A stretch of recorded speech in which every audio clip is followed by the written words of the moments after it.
The first thing we're going to do today is cut out our how to vote. There are four. Oh, perfect. There are four of these. Register to vote with your state, vote by absentee ballot, select the person you want, turn in your ballot. You're going to cut out these four items. Does anybody have a question of what they're supposed to cut out? Are you only cutting these four? Do not cut these other ones. We're only cutting how to vote, these four items. Go ahead and get those cut out. The first thing you have to do is to register to vote. You cannot vote until you have turned in your voter registration and you have been accepted as a legal voter.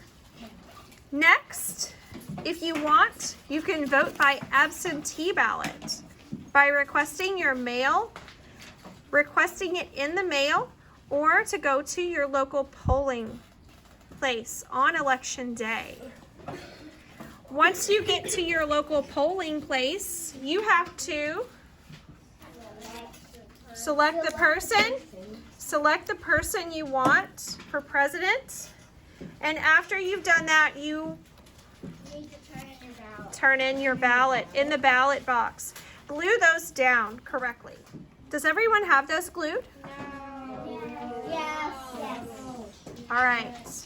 Get those glued down in the correct sequential order. And then you're going to, our next step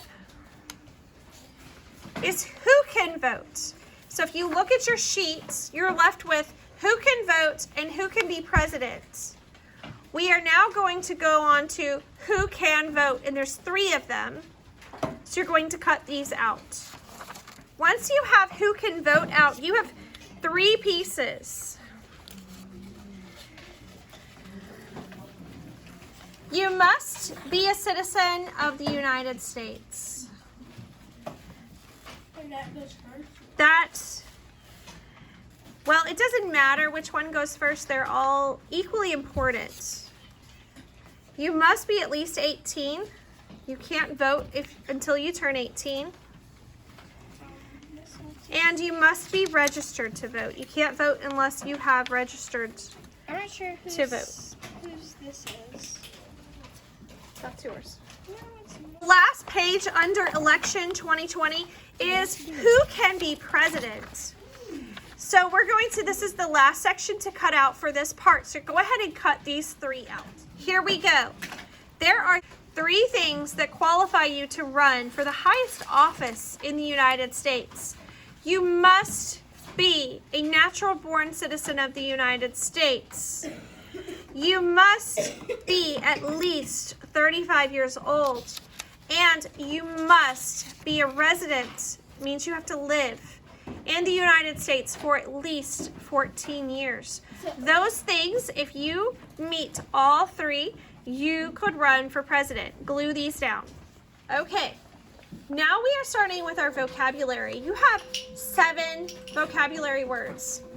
Electoral college. Everybody say electoral college.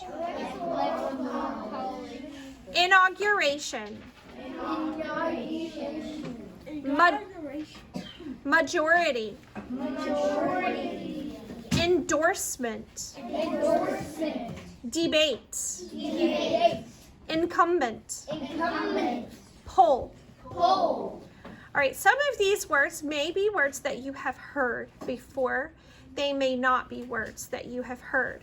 Electoral college is not a college that you go to. It is called a college, but it is actually a group of people who were selected to cast votes for you. So here's how voting works. Your parents will go to the polls tomorrow, if they have not already.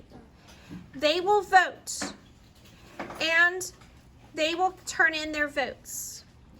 The Electoral College for Florida, the people selected for Florida, will turn in votes for your parents. So each state has a certain number of electors, and Florida has 29. Whomever is selected to win the majority of the votes in Florida will get the 29 electoral votes for Florida. And so when we're doing our vocabulary, you need to know that the Electoral College is a group of people who are going to cast their 29 votes in Florida for the President of the United States. The President needs a total of 270 to win the election. There are 538 total in the United States, and they need 270 to win. So you're going to cut apart your sheet, your vocabulary sheet, and you're going to match up like I have here. You're going to match up. Your Electoral College is a group of people chosen by the voters in each state to elect the president and the vice president. Then you go on to your next word. The next word is endorsement. Endorsement is a formal announcement. When someone endorses a candidate, they are giving an announcement to support one individual over the other. So you will match those two. Inauguration is the formal ceremony which the president is sworn into office. That happens in January. A debate, you may know, it's a discussion or an argument between the two candidates. They talk about major issues. Majority comes from the root word major, and it means more than half. Incumbent is what they call a person who's already in office, not necessarily just the president. It could be a vice president, it could be a governor. It's a person who currently holds the office or the position. And poll is the last one. You may have heard this, and it's a survey of people's opinions. And it also could be the public place where you go to vote on election day, where you go to cast your ballot.